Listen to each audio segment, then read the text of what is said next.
You don't need a mansion or a Hollywood name to leave behind a story that's more than just fame. Me to need a will, just a family, or a cat plotting world domination. Welcome to Celebrity Estate Chaos, where we prove a lot of things.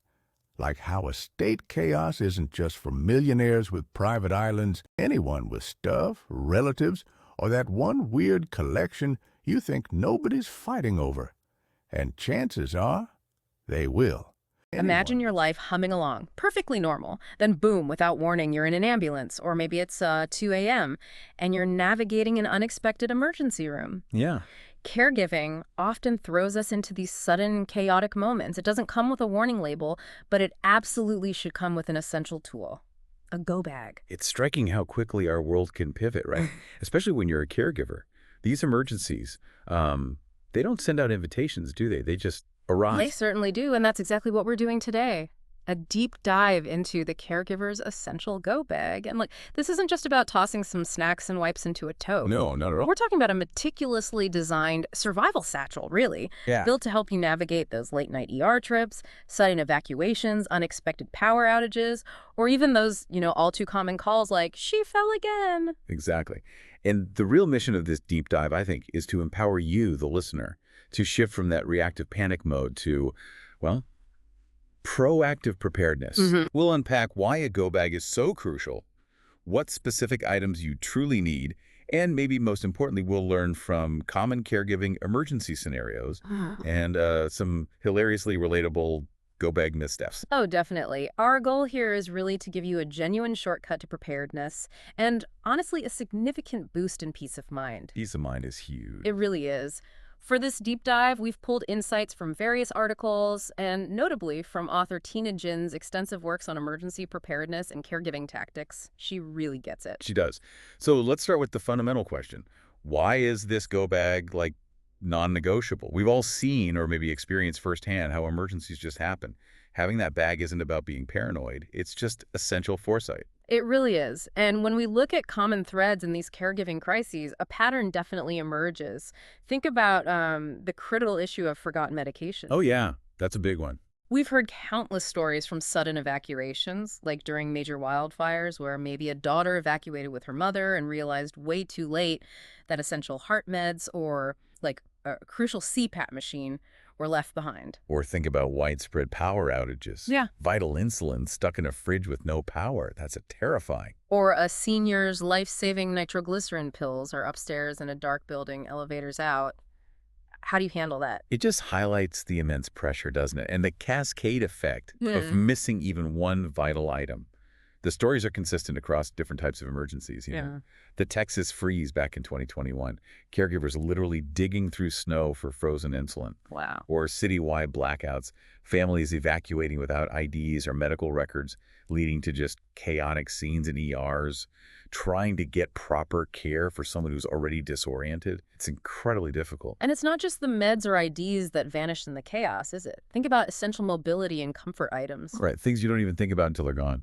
Exactly. During big evacuations, like from hurricanes or floods, people are often airlifted or rushed out without basics, like, say, a mother's dentures or her walker. Yeah, we've heard those stories. Grandmas evacuated in house slippers or just their pajamas, then complaining about drafty ankles in a shelter. It sounds minor, but It's not minor to them. Those seemingly small losses become monumental in the moment. the impact is huge. And then there are the unexpected situations, too, the ones you just can't possibly predict. They really prove the need for readiness. Like what? Well, like the caregiver during a blizzard who had to melt snow over a scented candle for drinking water. She described the smell as vanilla, desperation. Oh my gosh, vanilla desperation, that says it all. Or the really tough one, a parent passing out in traffic during a heat wave, and the son realizing he had sunscreen but no water. Ugh. Or the caregiver stuck for hours in a packed ER, right? They had snacks for their diabetic parent, but absolutely nothing for themselves. Running on empty. Exactly. These moments just underscore that preparedness isn't always about grand gestures. It's about having those small, critical details covered. So you can stay present and focus on care, right? Precisely. Recognizing that these seemingly minor oversights can quickly spiral into major problems. Okay, so that kind of leads us perfectly into the human side of all this. Because emergencies are serious, absolutely. But caregiving also comes with these, well, hilariously relatable moments of chaos and oversight. Oh, absolutely. This is where the humanity really shines, or maybe stumbles a bit. Trips over its own feet, yeah. We've all seen, or maybe even been part of these packing disasters, haven't we? Oh, Who hasn't heard of the caregiver whose pants ripped right in the middle of a lift assist? oh no. Or the infamous meatball incident, where a mom packed actual meatballs that then exploded in the go bag. Sticky, meaty mess everywhere. You can just picture it. Or the Tupperware trap, packing perfectly organized containers, Very organized. but leaving all the crucial meds sitting on the kitchen counter at home. Been there, done that. And the classic banana slip, packing snacks that melted or got squished, leaving a bag that apparently still smells like regret. It's so easy to imagine. And how about the mom who packed a waffle iron?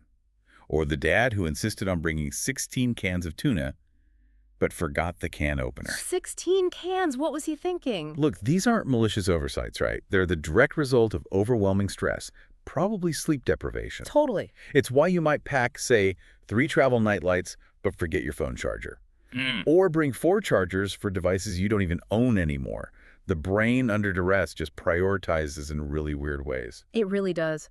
And then there are the truly unexpected items that somehow make it into the bag. Oh, tell me about it. Like the teddy bear mistake, where Grandma insisted on bringing George, who turned out to be her great-grandson, not a teddy bear. Oh, dear. Or mom's emergency makeup bag, packed with foundation, blush, lipstick, even false eyelashes for hospital visits.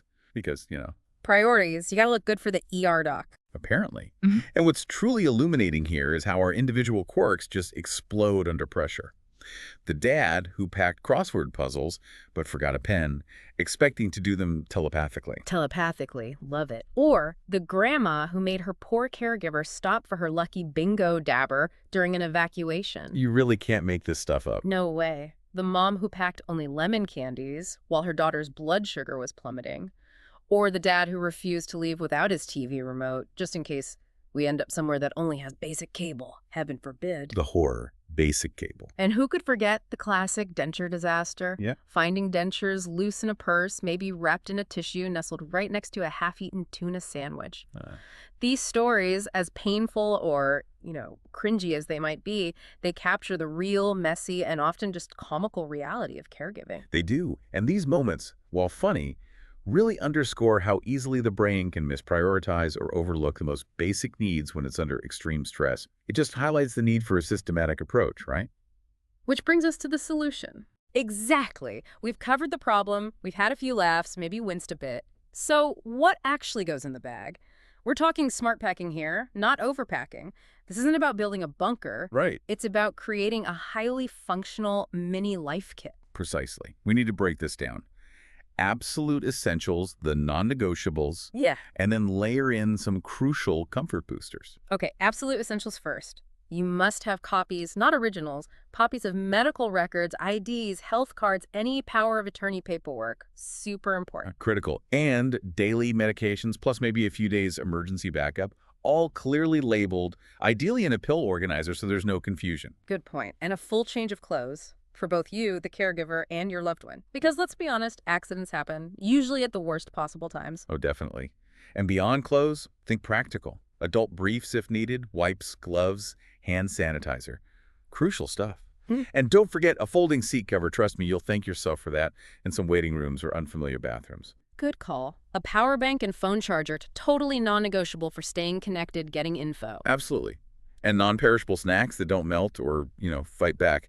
Think granola bars, nuts, crackers. Not chocolate. Definitely not chocolate. And a reusable water bottle you can refill. Also, a basic first aid kit is key, but customize it, right? Include glucose tablets if your loved one is diabetic, any essential inhalers, allergy meds like an EpiPen if needed. Yes, customize it. And a notepad, a pen, and maybe even a Sharpie are invaluable for taking notes from doctors, labeling things. Labeling everything, and a dedicated folder just for all that paperwork, plus a clear emergency contact sheet right on top. Yeah. Easy to find. Okay, so those are the essentials. Now, for those comfort boosters, these are really about preserving your sanity during long waits or stressful times. Yes. Sanity savers, like a small blanket or shawl for those freezing cold waiting rooms. Spare socks. Oh my God, dry socks are amazing. Lip balm, tissues. Simple things, but they make a difference. Extra glasses or hearing aid batteries, easily forgotten, but vital if needed. Huge. And for mental comfort, maybe pack noise-canceling earbuds, preload your phone with playlists or audiobooks, or even just simple crossword puzzles, whatever helps you zone out for a bit. And here's a really smart one I heard about. A laminated communication card. Something simple that says, "My loved one has dementia, or hearing loss, or special needs. Please speak clearly and patiently." Ah, that's brilliant. Just hand that to hospital staff. It's a potential game changer for communication. It really is. It sets the tone right away. So the real power of building this mini life kit, it isn't about having this massive, heavy bag. It's about enabling you to actually function and focus on providing care when chaos hits. It gives you that foundational layer of readiness. Allows you to be present. Exactly. Allows you to be present. Now let's talk about an added layer of complexity, something many caregivers face, juggling both an aging parent and a spouse during an emergency. Oh boy. Yeah. It's often described as like herding flamingos on roller skates or trying to parallel park a clown car in a thunderstorm. It's incredibly stressful. It really is. This brings up a critical point. How do you effectively manage those really complex family dynamics when everyone is under immense pressure? Okay, so here are some survival tips, straight from the trenches, First, divide and conquer. Assign roles beforehand if you can. Maybe one person handles the patient and their immediate needs. Right, like talking to the doctors, keeping them calm. Exactly. While the other person handles logistics, navigating, finding parking, calling other family members, getting gas. That makes sense. And humor, as we saw with the go bag fails, that seems like a vital coping mechanism here too. Totally. Suggest diffusing tension with little lighthearted comments like, "Did we just successfully kidnap your mother wearing Crocs and no bra?" Or, "Well, we may not know where we're going, but at least we all wore pants today." Yeah, those small moments of shared absurdity can be incredibly therapeutic, can't they? Break the tension. They really can. And here's a subtle but powerful one. Pack for your marriage, too. What do you mean?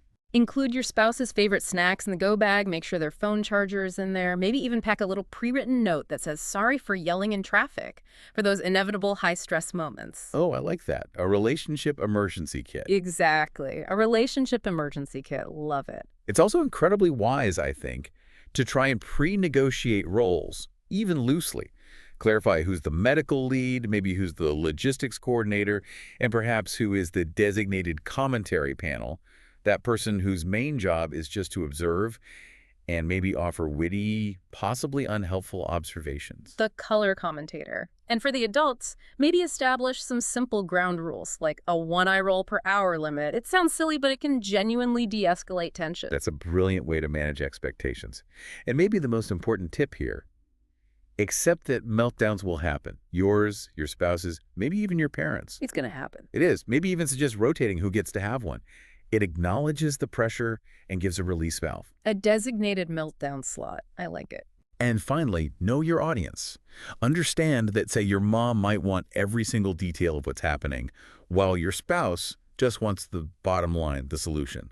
Learning to speak both dialects under stress. That's a key skill. That understanding of different communication styles is vital for keeping the family unit functioning in a crisis. Definitely. So to kind of bring it all together, caregiving is unpredictable, it's messy, it's definitely emotional, and often, yes, it can be hilarious in hindsight. But your go bag, it isn't just about the medical readiness, it's profoundly about mental readiness. Yeah. It's about reclaiming just a little bit of control in a world that so often feels completely out of your hands as a caregiver. It's really striking when you think about it that way. The go bag becomes almost an act of self-respect, doesn't it? A tiny miracle, or even, as Tina Ginn sometimes puts it, a love letter to your future self. A love letter to your future self. I love that. It's not glamorous, right? It's certainly not something you post on Instagram. Probably not. But it might be the very thing that gets you through the next all-nighter in a hospital waiting room without, crying into a vending machine burrito. We've all been tempted by the vending machine burrito. Haven't we just? So what does all this mean for you listening right now? Being ready doesn't make you paranoid, it makes you powerful. Chaos is probably inevitable in caregiving at some point, but panic is optional. That's the key takeaway. Panic is optional. Your go bag helps ensure that when something goes sideways, you can move forward with dignity, hopefully a bit of humor, and most importantly, your sanity reasonably intact. So just to recap, the core value of the Caregiver Go Bag really is about finding peace and preparedness in what can be a very unpredictable world. We truly encourage you, if you're in this situation, to consider your own caregiving needs and maybe take one step today to prepare your own go bag. Just start somewhere. And for even more real-life tools, really practical advice on keeping the chaos manageable, we highly recommend checking out Tina Jin's best-selling emergency preparedness books again. Yeah, they're great. Titles like Oops Proof, Too Late to Panic, Prepared for Anything, First Aid, that's FUR-ST-AID for pet owner's emergency, Not on My Watch, and my personal favorite title, Stop, Drop, and Roll Your Eyes. Perfect. They're practical, they're funny, and they are deeply real tools designed to help manage chaos and provide that peace through thoughtful planning. Because ultimately, as we've discussed, it's not just what you pack in the bag, but how you show up in a crisis that makes all the difference. Exactly, how you show up. That's a wrap for today's chaos. If you learned something, laughed a little, or now feel slightly more prepared for life's curveballs, we've done our job. Don't forget to like, share, and subscribe to our channel and follow us on social media. Catch us on Spotify, YouTube, and anywhere podcasts make you rethink your to-do list. Thanks for tuning in. And remember, if it's important and unexpected, we probably cover it. Stay safe, stay curious, and we'll see you next time.